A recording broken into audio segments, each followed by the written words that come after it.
All right. So just a little bit about what we're going to cover today. This is, first and foremost, a discussion on the industry solution. Accenture and AWS have partnered together to build a set of solutions core to the industry in underwriting and in claims. And so we want to spend a bit of time talking about what's been the forcing device in the industry for those solutions, what exactly the nature of the solutions are, what the economic case is for putting those solutions in place. And then we'd love to open up a little bit on the discussion around how do we make sure that we actually cover off the use of AI in a heavily regulated industry like insurance in an ethical and responsible way.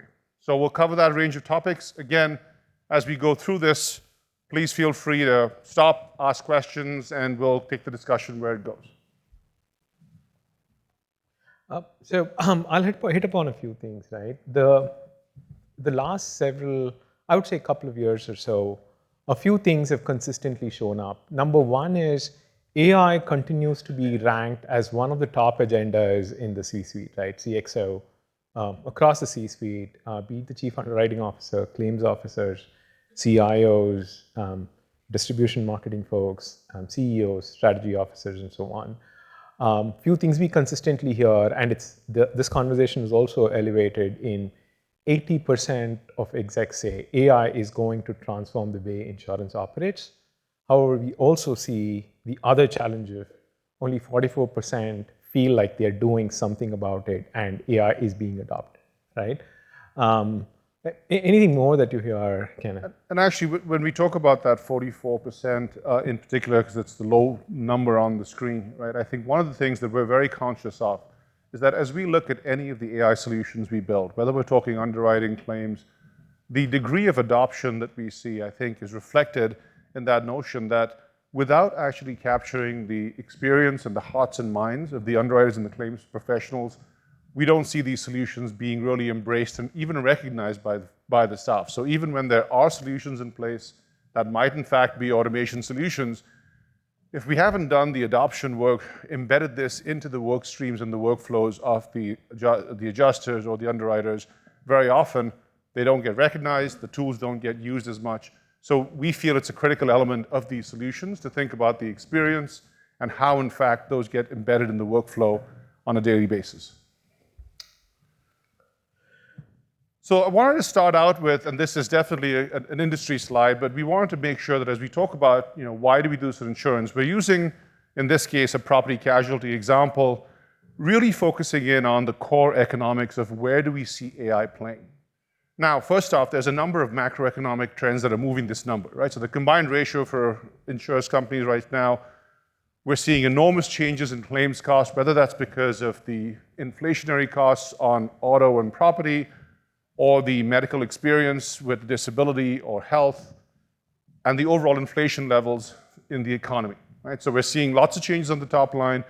We're also seeing with inflation some of the nominal increases the premium base. So there are some moving parts in these performance ratios, and of course investment income has been changing quite a bit as well. However, as you look at these numbers that make up the combined ratio, and whether you look at this or you look at the life or the disability equations, the two numbers that actually drive the substantial answer are the loss ratio, right? The 55 points that goes to the pure indemnity side, and of course, what is the denominator, what's the net premium written? And this is why our focus very much in the insurance solution space is, what do we do, certainly with processes and interactions, but also at the very heart of it, what are we doing with decisioning? Decisioning as it relates to accuracy decisions in claims, which is going to immediately impact the accuracy of that 55 points of loss ratio, and also the ability to actually drive profitable growth in new and renewal business from the underwriting side of the equation, which drives the overall denominator and brings us to a different level of performance. So as we look at what's happening in the insurance sector and where AI solutions are going to have the greatest economic impact, and for many of the folks who are on the technology side, making the case for why, in fact, these solutions are so critical to the economics of insurers, grounding this in what we're doing in decisioning, along with what's happening on the processing side, whether we're talking about the other underwriting expense of underwriting, or the claims loss adjustment expense, or even some of the processes that we put in place for IT, finance, HR, all of the back office functions, Certainly those are contributory, but we continue to come back to the core of the issue around decisioning in claims and in underwriting. A little bit about, so what is it that's actually happening in the industry that's bringing this? We can certainly say it's an important solution, has an important impact on economics, but why now, right? And there are some unique situations right now that are raising the interest level for these solutions. The first of these, focusing more on the underwriting side, what we see in the industry right now is an incredibly high level of churn of placement and shopping insurance behavior. That's true for personal lines, that's true for commercial lines, that's true for group insurance. Across the board, we're seeing a much higher level of shopping in the industry. But as people compare new and renewal prices, very often, not a lot of actual switching. And so what's happening for the underwriting teams is they're going through a lot more activity for about the same yield. And more importantly, they're spending a lot of their capacity on prepping files and bidding and providing quotes on things they don't have much of a propensity to win, and that's not an appetite or they're not going to have a profitable result on. So when we look at what's happening on the underwriting side, and you look at that 40% of activity that's a non-core, particularly in a situation where brokers are pushing out the submissions and underwriters are trying to decide where and what to respond to, that 40% starts to become really irksome, right? And clearly, spending time when your underwriting funnel metrics and your quote to bind, your yield ratios are not great, just exacerbates the level of waste in the system because you're putting a lot of energy towards business that you aren't eventually going to win. And similarly on the claim side, right? As we look at what's happening on the claims situation, one of the things we routinely do at Accenture is pulse check the market on what are we seeing in terms of customer sentiment. Again, this is a little bit, this particular set of data is particularly focused more on the personal line side. But when you look at this answer, it's sort of a 70-30 split of satisfaction levels with claims, right? Now, the very simple response is always, well, that's because the claimant didn't like the settlement amount. They wanted to have a higher dollar amount paid out. When we click into the data here to say, well, what is it that you find unsatisfying? It's actually the cycle time, the length of time it took to settle the claim, and the complicated process that they had to go through in order to arrive at settlement, right? So that dissatisfaction, again, in claims, is less about just, I'd like to get paid more money, which I'm sure contributes into that conversation, but it really is, again, about the way in which we're doing the work today, in terms of the interactions, in terms of the process, and eventually in terms of decision accuracy. And so one of the critical examples of this, and I think for some of you, we've had some conversations, with the AWS folks as well, they're seeing a lot more interest in contact centers and call centers, right? And that's because as we look at the claims activity flow right now, we see a lot of the activity that's going through into contact centers and call centers is really basic status, address change, things that can very easily be actually digitally deflected with a little bit of AI intelligence or even some rule-based solutions. So in claims as well, we see a real opportunity as we look at both the customer experience and sentiment, as well as where the activity flow is, to really start thinking about what we can be doing in terms of these solutions. I don't know, anything else that you want to add? So a few things here, right?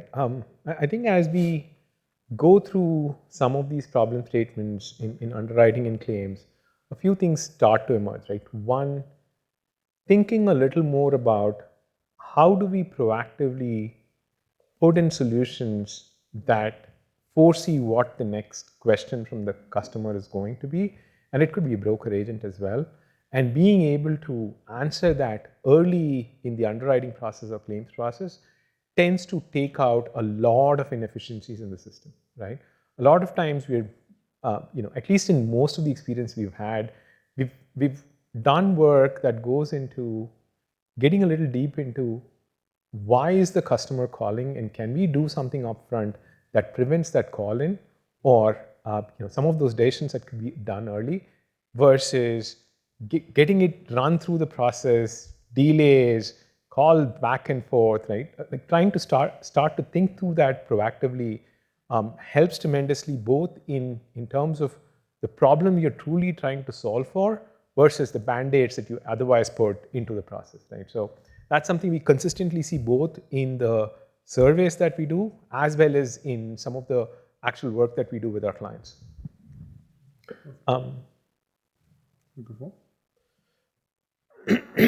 So a little bit around, we've talked about the macro level, what's happening with underwriting as a segment and claims as a segment, what's happening at the underwriter desk level, right? And here, when we talk about, again, keeping a pulse on the experience of the underwriter through this process, few things that come up, right? Number one is insurance is an intermediated business. Distribution tends to be through a third party, and those channels are going through a lot of change, whether that's just to move directly into digital or a change in how submissions are being provided. But there's a lot that's happening on the intermediary side that immediately lands on the underwriter, right? So how do they actually even do the very first step of ingesting a submission is a big deal. So there's lots happening on the distribution side. There's certainly massive discontinuities that are happening on the true risk selection and pricing side, right? And so whether that's because of all of the COVID impact on medical and disability and business interruption, or it's just the climate-related changes that have occurred, or even just the cycle time disruption on availability of chips and parts and supply chain, there's real questions now about how do we account for the disruption and the discontinuities in pricing information. So on the one hand, we're seeing intermediary change. On the other hand, we're seeing real work to be done around how do we come to decisions now that are no longer quite in the same continuous distribution that they used to be in.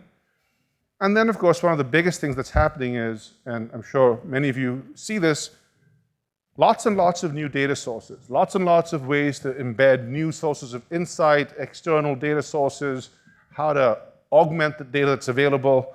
That's not always an easy thing for an underwriter to actually take into their workflow as it comes to just managing a file. And so we see this real balance to be struck between, on the one hand, you really want to use those new data sources, you want to simplify the process in terms of what you ask from the customer, but it does come with complexity of work because all of a sudden the underwriter or the claims adjuster has all these new data sources and all these new ways in which they've got to incorporate information that's come now from different areas.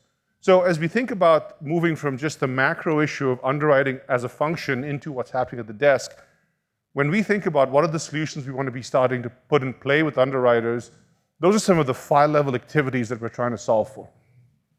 Yeah, a few things, right? Now we've kind of talked about challenges. Now we're starting to talk about solutions, right?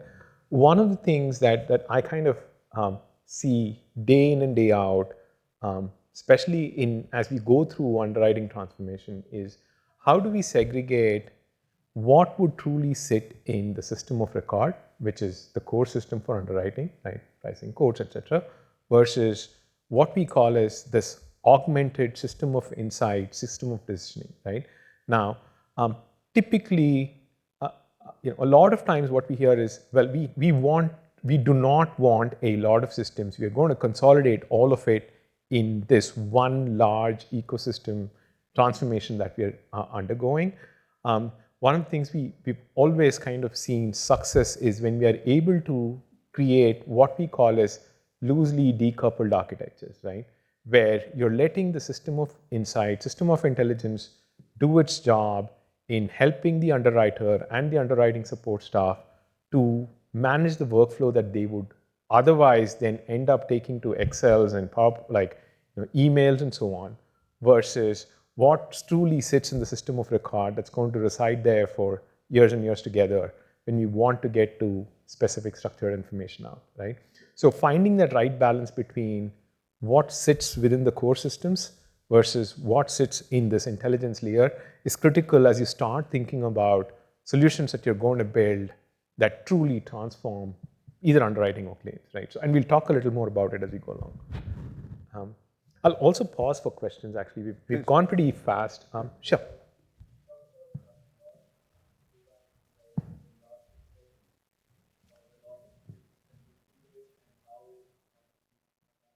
Sure. The question is, can we talk a little more about the loss experience, that part, and what does it mean in terms of how you should be thinking about underwriting transformation, right? Sure.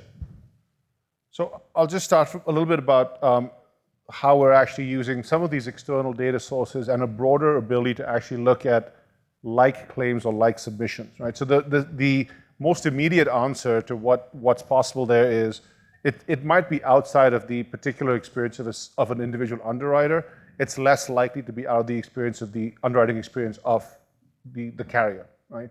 And so a lot of what we do with the solutions that we're building into the AI world, with the AI solutions and in the underwriting world, is expanding the aperture on how we look for like files, and patterns that we can actually use to say, it might be outside of the particular segment you've been working on, but it does actually, we can get some pointers as to what to do in a broader selection, right? And the discontinuities, just by sheer large numbers, tend to get a little bit more dispersed if we expand beyond just what the underwriter has seen in his or her submission funnel into what's available for the carrier at large. Question on the third-party data analytics. So, in the spectrum of AI solutions out there today, you have to say that there's some that are pre-built AI industry models, and some of it is custom, AI models. If you were to look at a pie chart of that today, do you have any guess of what you're seeing as a generalization in the industry? Do you see that as misaligned ratio, and then do you see that changing rapidly? Sure. So the question is, just for the audience, right? The question is, what do we see in terms of third-party data solutions? One, do we see solutions that are starting to be used a lot more? What part of the pie are third-party solutions versus home-built solutions, et cetera, right? Like, that's the question. Answer is yes. Third-party data solutions are absolutely on, right? There are a number of solutions. And also, we should be practical and cognizant of the fact that this is an evolving industry, right? No one's sitting idle waiting for things to move. Every carrier and every group even within every line of business, they are starting to experiment with raw third-party data, third-party provided point solutions. And there is definitely a place, because your overall end-to-end solution is going to be a mix of things that you have experienced, experimented with, that you're fairly confident of, others that you're going to want to develop, right? Others which you're going to adopt from what the market offers you, right? So do we see a good, strong sense of where this is headed? Answer is not yet. I think this is early stages of AI coming into especially the underwriting world, which for all practical purposes hasn't changed for the last 200 years, right? Meaning you would write it in notebooks, now you write it in Excel models, right? And maybe there are a few Excel macros, right? So that's as far as we've evolved. So we are still in the early stages of underwriting transformation. And I think to your pie chart question, I think we do see, I think right now, a increased willingness to sort of purchase external data sets and just use them in there. It is one of the places where, when we talked about this data explosion and work complexity, it's one of the places that we see a real challenge, because simply incorporating those new data sources, which I would say is more of the 60% answer, to say I'm just going to buy a data set, particularly when you look at things like property or medical experience, that tends to be we're going to buy the data set. Without the actual connectivity into what's happening with the rest of the underwriting file, that becomes really, that's part of the balance of the work complexity versus disparate data sources, right? So we are definitely talking about, as we look at that use of those third-party solutions, and we'll touch on this even in the core solution flow, is we see there's a lot of value in the connectivity and the orchestration across the process versus having a lot of individual point solutions or third-party solutions that are just baked into it. And it's one of the core things that we've worked on with AWS, is to say, these are modules, but they're connected, right? Because there's no carrier out there that doesn't have, as Anand said, a number of proof of concepts, experiments, boutique solutions for data and propensity model and renewal propensity, et cetera, right? We actually, again, to that adoption point, to the connectivity point, the orchestration of how that actually flows through on an end-to-end underwriting process and how the underwriter gets to actually get to that profitable growth, new and renewal business, we think is heavily linked to the ability to actually connect it and not have it be a disparate, here's one more thing you should think about. Oh, yeah. Yep.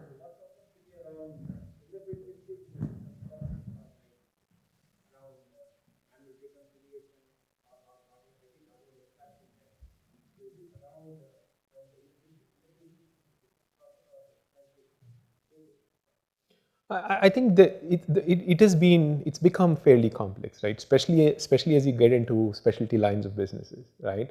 Where, first glance, underwriters want to take a call on do they want to underwrite this business or not. Sometimes you're not sure, right? So things go to the underwriting support staff. They extract some content out of the documents or the submissions that have come through, right? And then it goes back and forth till a decision is made on whether you actually want to quote, right? Then expansion happens on, okay, now I need to go back again into the documents, get more content out, right? So from that perspective, it is becoming complex, or it is complex, right? What is also kind of contributing to this complexity is the fact that, like Kenneth mentioned, there is a huge volume that the brokers are now starting to spread out across carriers, which was not the case a few years ago, right? So both in terms of volume that are coming in and how carriers are reacting to it is contributing to that work complexity. And we'll touch upon how some of this is getting solved as well in the next section. Okay. Yeah, sure. So I'll hit upon some of the things that's here on this page, right? So if you look at what the underwriter sees and feels today, right? And when I use that term broadly, I'm also including the underwriting support staff, right? There's a request that comes in as an email, typically an email, right? Some of the brokers have talked about creating a construct where they would do automated submission in the structure that the carriers want, but that's early stages yet, right? Typically, things come in as an email. There's someone who actually takes this email, gets the content out, looks at what the documents are, structures it, puts it into a form in which underwriters can decide whether or not they would want to underwrite a particular submission or submission ask, and then it goes through a series of steps, right?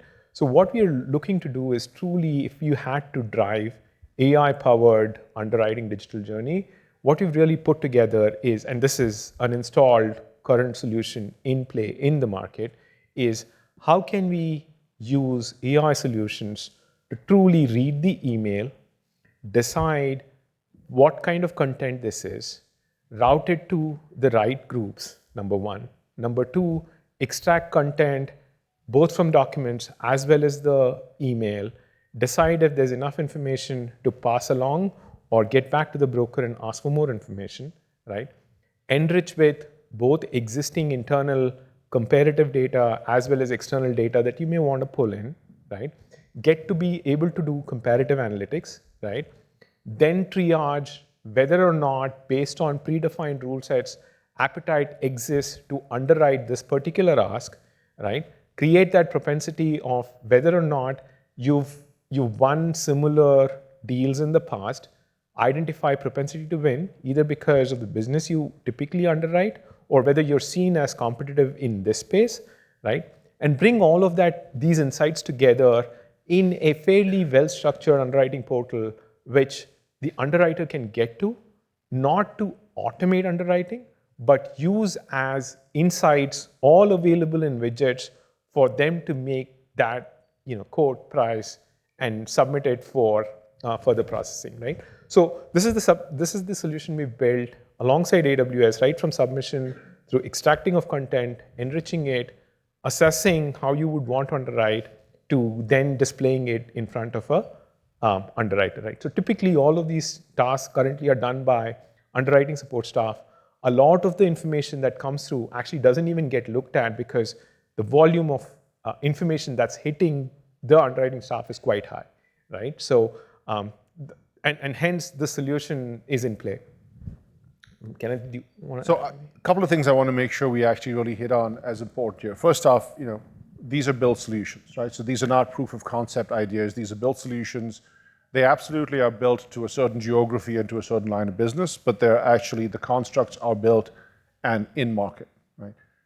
Secondly, I want to come back to the point that you raised on the third-party data sets, right? This is another great place where there are, I'm sure many of you are at InsurTech Connect, and anywhere you go in insurance, you're going to stub your toe on 100 boutique firms who have got an answer for 4, or for 6, or for 2, or for 7, right?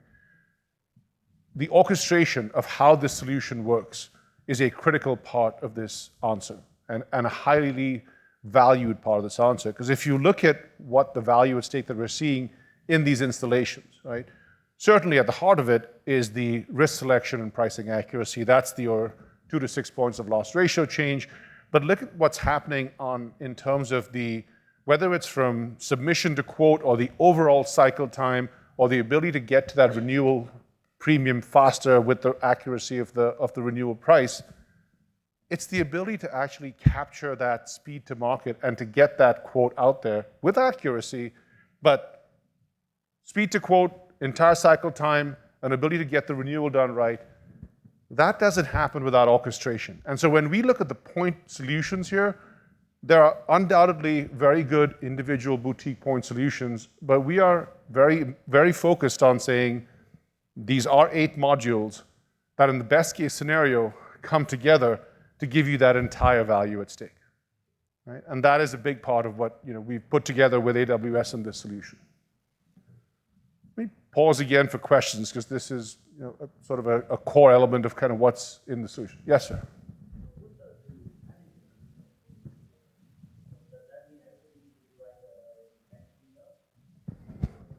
Intelligent.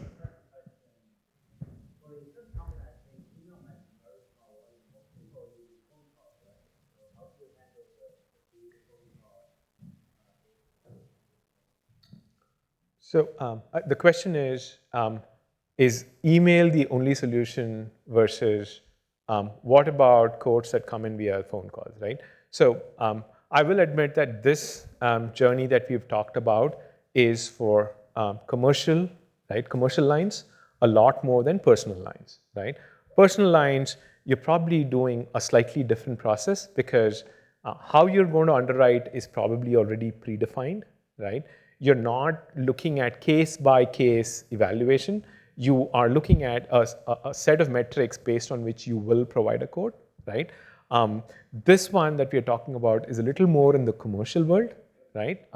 Where there's a heavy dose of complex information that comes in, either in terms of loss runs, accord forms, right? A variety of unstructured documents, right? And that is the part that we're talking about here. In the personal lines, yes, absolutely on. There it's a little more around dynamic pricing. How are you evaluating, propensity to renew versus propensity to attrit, right? Those kind of models start to kick in a little more in the decisioning framework, right? So yes, that route is absolutely on. What we wanted to display here is a little more on the commercial side. Yeah? And I will put in a plug for, we've got our team that is hosting demos of these, so you could also take a look at what the intelligent email solution does. But a big part of it is really the ability to both read what was sent in the email, but also take the attachments and start to process them automatically, right? So it is, as Anand said, very much more focused on a situation where you're getting more of the email from a broker with a set of attachments that you just want to process into a file quickly. On the personal line side, as Anand said, we see a lot more on a data portal solution to say, how do I ingest information out of a data portal quickly and move it through, right? I do want to again touch on when we talk about this whole underwriting solution, we wanted to click a little bit more. You saw that module 7 and 8 all around. How does this actually work for an underwriter? How do I get this to work in my underwriting workstation? And then how do I put it into my other core systems of record? And again, as Anand talked about the intelligent layer, it is a place where we want to have these much more rapidly moving solutions that we can bring the best thinking into, but we do think it's very important from a adoption, and then clearly from the hygiene of keeping the systems of record in place, a connectivity from those intelligent solutions into what's happening with the underwriting workstation and with the systems of record. Yep. Key is, again, likely that you're not going to have all of it done at, at a point in time. You're going to have phases of doing it, right? So modularizing it, enabling modules that may already exist and being able to plug that in and surface that up, critical. But also have, one of the learnings we've had is if we don't get enough in front of the underwriters, adoption becomes very little or very light, and then getting them back again tends to be a task, right? So getting meaty chunks of insights early in your first release is probably a way you want to go as you show some of these insights up to the underwriters, right? The next one. This is my pet topic, right? Why AI? Why now? Right? I've been a data scientist for 20 years now. I used to build neural net models in 2005 when it was difficult to get compute, right? You try building a model with 2 servers on, everything crashes, right? The advantage all of us have, number one, is the scale that the cloud provides, both in terms of storage and in terms of compute, right? That's almost foundational. On top of it, given the same questions keep getting asked over and over again, right? There are solutions available readily on cloud that you don't have to go build, ground up, right? How to read documents? How would you contextualize it? How do you just do generative AI versus trying to train, different modules and different, tools that you may have and bring it all together? You don't have to do all of that, right? On top of it, that it's going to provide stability and scale, right? So I'll kind of preface that with the fact that what cloud has enabled us to do, AWS especially, is bringing that to bear for carriers to actually run and scale at speed, right? Number one.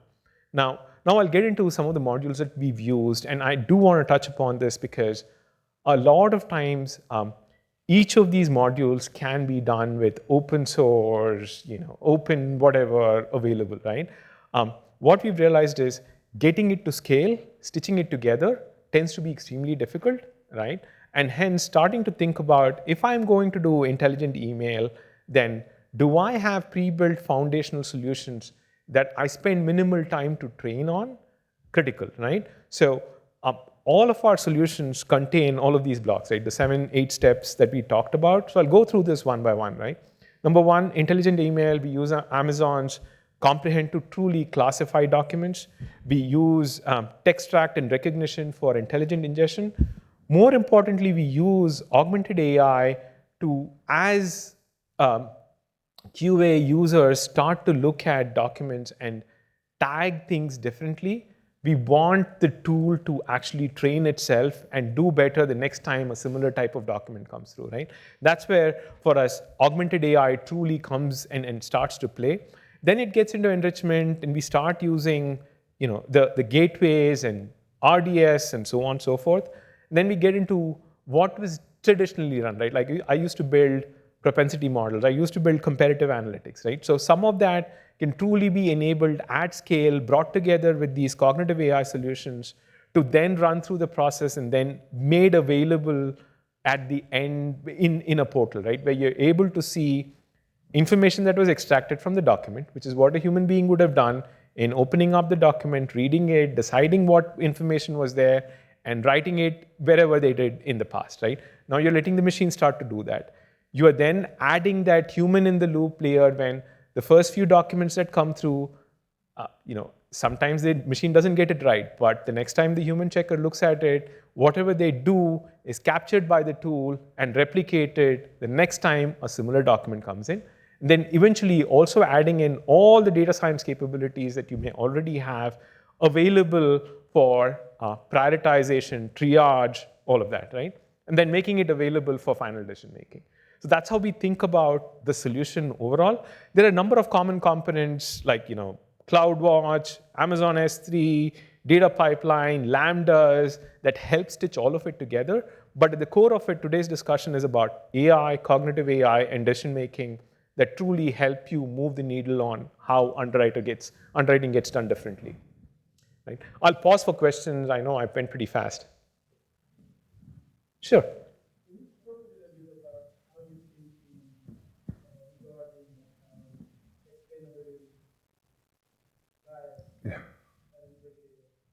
Sure. Can we hold on to that topic? We'll touch upon it. Absolutely. We'll definitely touch upon it. Hold on to that question if we don't answer it around regulation, bias, and explainability. Definitely touch upon it. Any other thoughts, questions? Okay.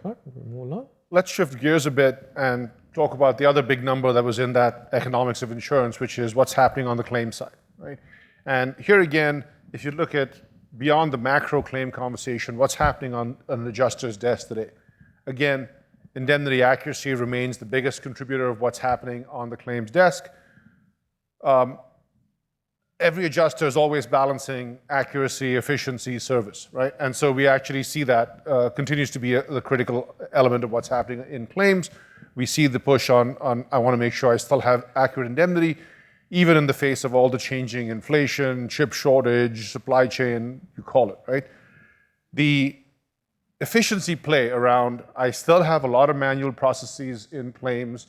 We have this fragmented experience. We have carriers who talk about they've created digital highways, but there's an off-ramp every 10 feet, right? You can use your phone and take a picture of your crashed car, and then someone calls you back and says, hey, thanks for the photograph, right? I mean, the fragmentation of the experience is such that it actually causes issues.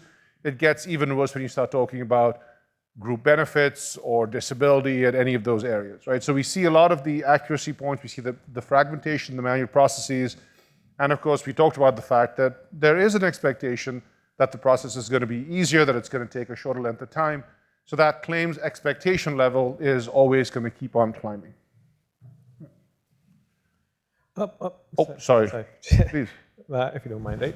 So a few things, right? Similar to what we talked about in underwriting, right? Claims probably there are even more solutions that are out in the market, right? Third-party solutions, point solutions, right? There are a variety of packages, both on personal lines as well as on commercial lines around how can we process claims faster, more efficiently, and so on.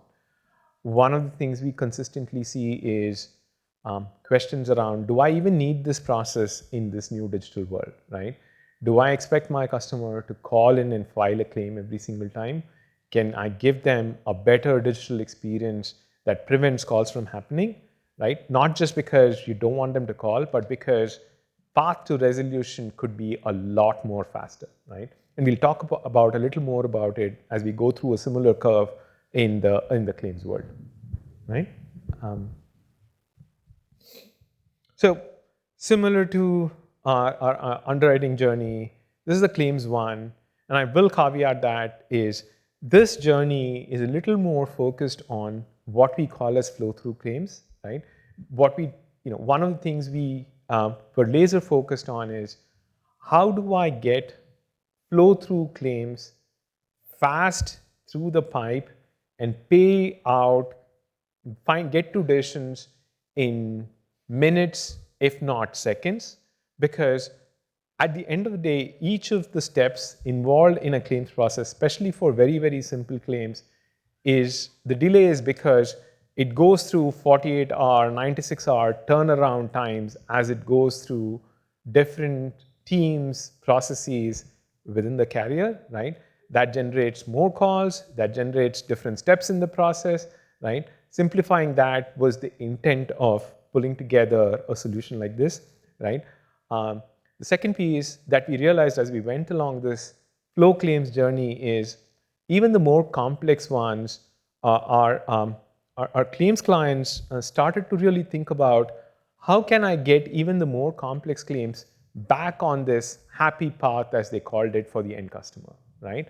What that meant is there are going to be spots where it's going to take a little longer for adjudication to happen or filing of the claim to happen, but how can I keep getting them back on this happy path, right? So few things that we put in place as we went through the solution, right? Number one is, can we fast track the eligibility check in terms of eligibility based on either you have the policy that's matching the claim, basic checks that you would do, and can we get it out of the way early in the process when someone's starting to file the claim, right? Subsequent responses on that.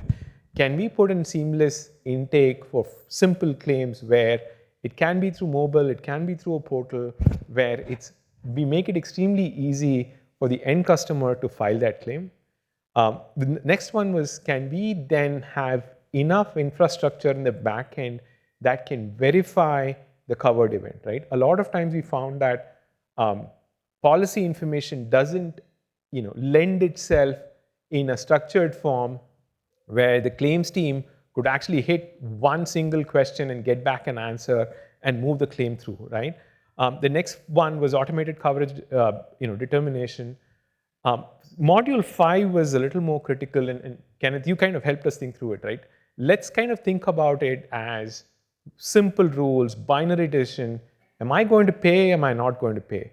Does the policy tell me you have to pay $500 because you missed the flight and that's what it covers? Or do you have to think about it a little more, in a distributed fashion, right? The payout can range based on the type of claim that's being made, right?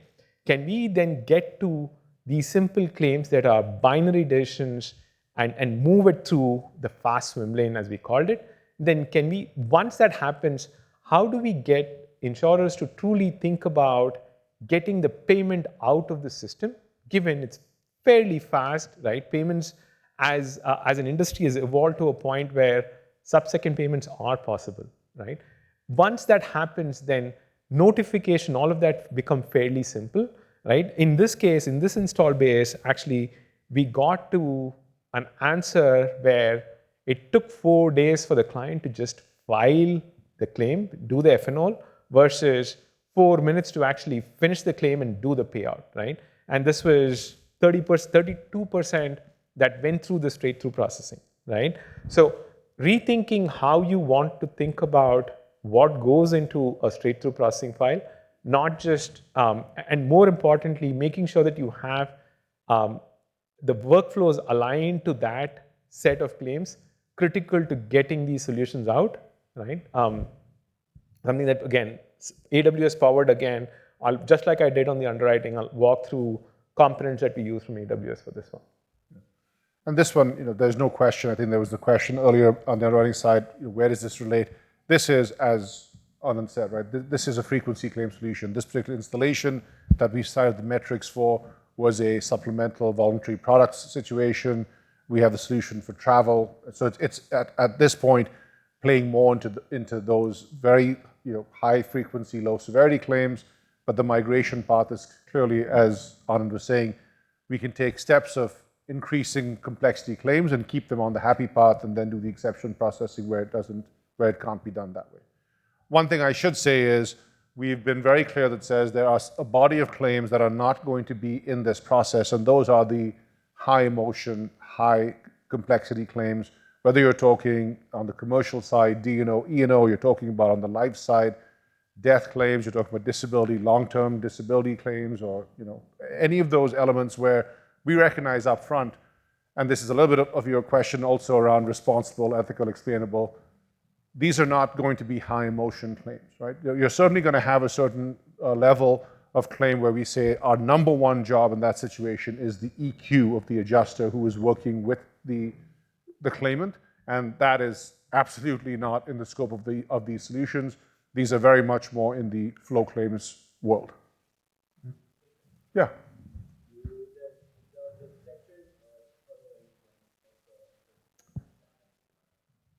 It does, yes.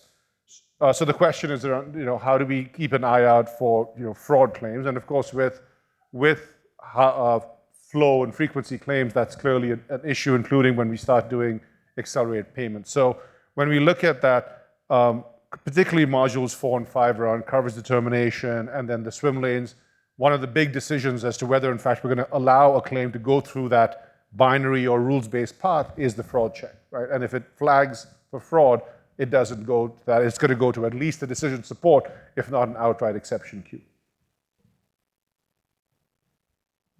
Okay? As you can see, the complexity is a little more in that this is a little more focused on personal lines, which means voice calls start to come into the picture, right? So you'll see we've kind of segregated it with interactions, what I call as cognitive AI, and decisioning, right? Interactions more in virtual assist, where text, chats, and even voice support starts to come in play, right? So Amazon Lex, Poly, all of these tools are definitely in play, right? Human agent assist tends to be a very big factor as, especially in the upfront journey when claim call comes in, right? Or later on in the journey when things start to fall out of the happy path into more complex situations, either because more document support needs to be coming through, or there is more complex adjudication that needs to be done, etc. Right? And then the third part, which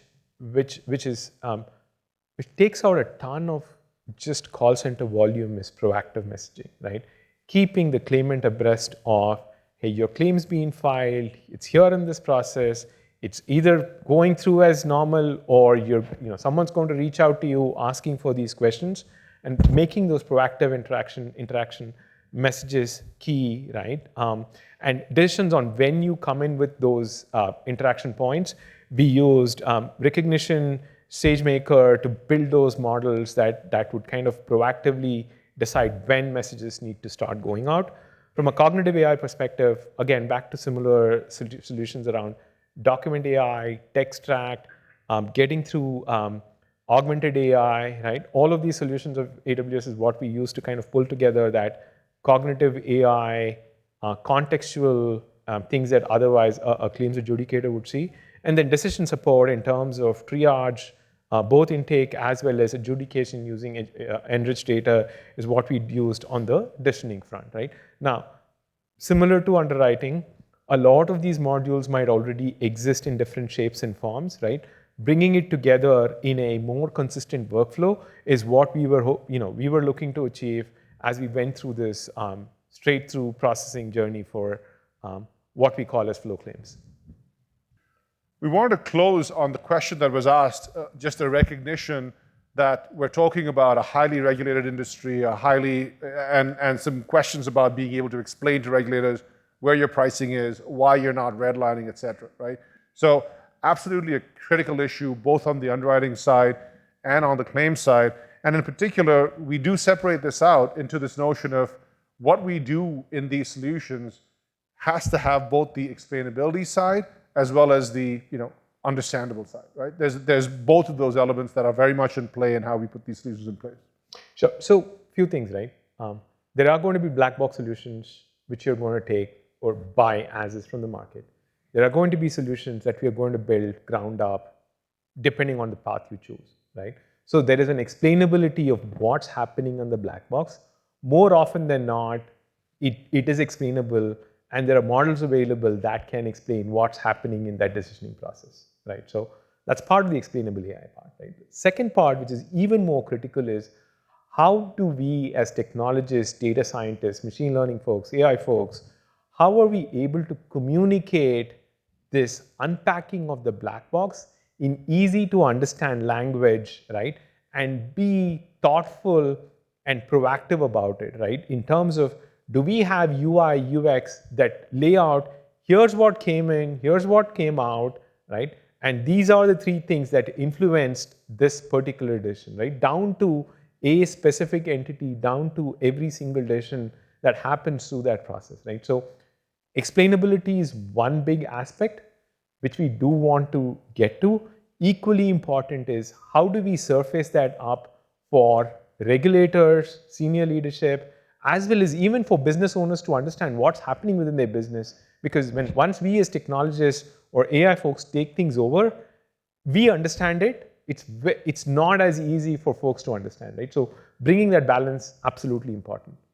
And in closing, I'll just say, we still view these solutions as being human plus AI. These are solutions we put to help with the underwriter, to help the adjuster. There's still that decision maker who's making that call. So this isn't the machine made me do it. It's very much a human plus AI solution, which we think is critical.